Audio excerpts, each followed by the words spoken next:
Msanii wa muziki na pia socialite Bahati kutokea 254 nchini Kenya ni shabiki mkubwa sana wa klabu ya Arsenal. Wiki moja iliyopita, kipindi ambacho Arsenal kwenye hatua ya nusu finali walipokutana na PSG kwenye mechi ya kwanza na kisha kupigwa bao 1-0, Bahati anaonyesha jinsi ambavyo aliweza kuumia pakubwa sana.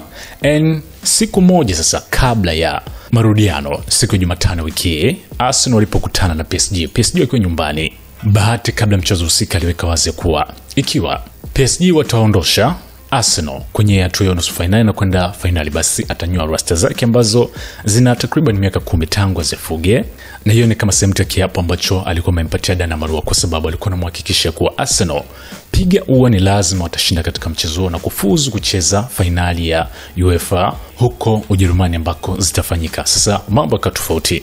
Kwenye mechi ya kwanza PSG walishinda bao 1-0, na kwenye mechi ya pili sasa marudiano ya Jumatano wiki, PSG walishinda mabao 2-1 na kuwa na aggregate ya 3-1 na hivyo kufuzu kwenda finali huko akiondosha Arsenal.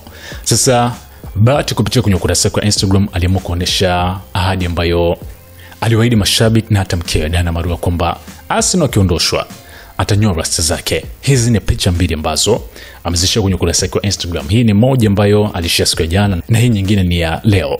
Hii ya kwanza unamwona kama kashika mikono kainama, ni baada ya kunyoa rasta zake, lakini sasa mashabiki hawataki kuamini, na hii ni kutokana na ukuaji wa teknolojia, namna ambavyo unaweza kuiomba AI ifanye chochote katika mwili wa mtu hata kumvua nguo. Sasa watu wanaamini kuwa si kweli Bahati amenyoa rasta zake, ila hii ni AI image created kumuonesha kuwa ameondosha tu rasta, lakini hapana, ameamua kucheza na akili tu za mashabiki. Ukitazama kwa uzuri picha hii ya kwanza na picha hii ya pili, ni ngumu kutambua kama kuna editing zozote ama ni kweli Bahati ameondosha rasta zake, lakini mashabiki wana imani kabisa hiyo kwamba hapana, hapa tumepigwa.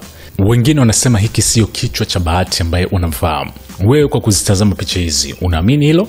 Hii hapa ni SNS Mini Gen Man.